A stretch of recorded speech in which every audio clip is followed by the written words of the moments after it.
La journée mondiale du handicap est l'occasion de saluer l'initiative d'une association qui veut mettre en valeur dans le sport le courage et le talent des personnes handicapées. Le but, battre un record à la voile sur un bateau dont l'équipage est composé de 3 handicapés et de 3 valides. Avant un départ à l'automne 2010, l'heure est à l'entraînement à La Rochelle.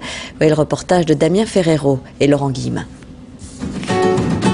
Pour moi, c'était un fauteuil roulant, la voile, hors de question. C'est un endroit qui est trop compliqué à gérer.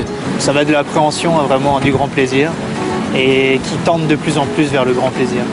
C'est fabuleux, c'est un petit peu comme pour quelqu'un qui a l'habitude de conduire une voiture, de se retrouver dans la voiture d'Harry Vatanen. C'est un autre monde, c'est une autre planète. Sur ce bateau, ils sont tous marins, chacun a sa mission. L'équipage de ce voilier est composé de 3 valides et 3 handicapés. Le défi n'est pas seulement de naviguer, mais aussi d'établir un record océanique entre l'île de Groix et l'île Maurice en 2010. 17 000 km de mer sur la route des épices.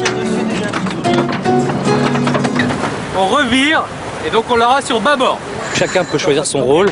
Maintenant, c'est vrai que dans chaque manœuvre, tout le monde doit avoir son rôle et s'y tenir et faire et donner le meilleur de lui-même sur cette partie-là. C'est vrai que n'importe quelle personne peut être un handicap ou un atout. Pour permettre à chacun de prendre part à la navigation, le voilier a été adapté. Des sièges pour permettre à Laurent et Grégory de s'occuper des voiles, des poignées spécifiques ou encore un ascenseur pour descendre au carré.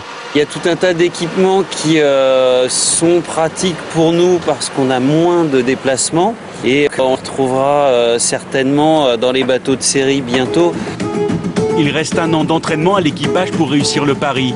Les défis humains et techniques sont d'ores et déjà réussis. Il ne reste plus qu'à battre le record de la route des épices.